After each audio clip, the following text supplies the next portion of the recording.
Storm star Brandon Smith is reportedly being investigated by the NRL for a comment he made while interrupting an interview being conducted with his teammate Xavier Coates. Coates was being interviewed on the field by Melbourne's media manager following the club's thumping Anzac Day win over the Warriors. Smith walked up to Coates and said "let's go," followed by what was reportedly a pidgin English word, which triggered a chuckle from Coates.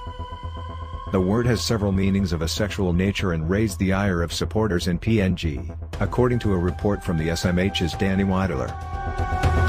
They're one of my favourite games. The crowd, it compares to like an Origin game, so... Let's go, Pablo! Yeah, it's unreal. The report said NRL viewed the behaviour as unprofessional and, potentially, disrespectful. The NRL is weighing up whether to issue Smith his second breach notice in the past 12 months, but at the very least they will contact the New Zealander to warn him. The 25-year-old has reportedly told Storm officials he doesn't know what the pidgin English term he used means and that he's just heard other players use it. Smith and his teammates Cameron Munster and Chris Lewis were all sanctioned following their infamous white powder scandal last September.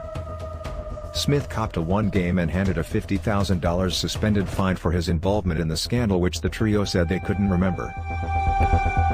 The Kiwi larrikin will join the Roosters next season, and he's already been warned by the club that his antics will be targeted by the Sydney media when he arrives.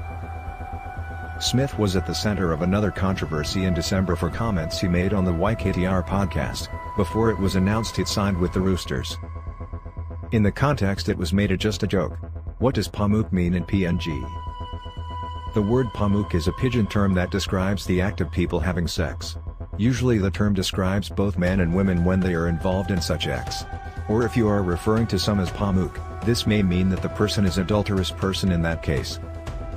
However, pamuk is a term that is norm to PNG, especially people that are very close friends, or peers, buddies, etc. I don't see why the NRL should investigate this. In the context Smith used this as just a joke. Nothing more, nothing less.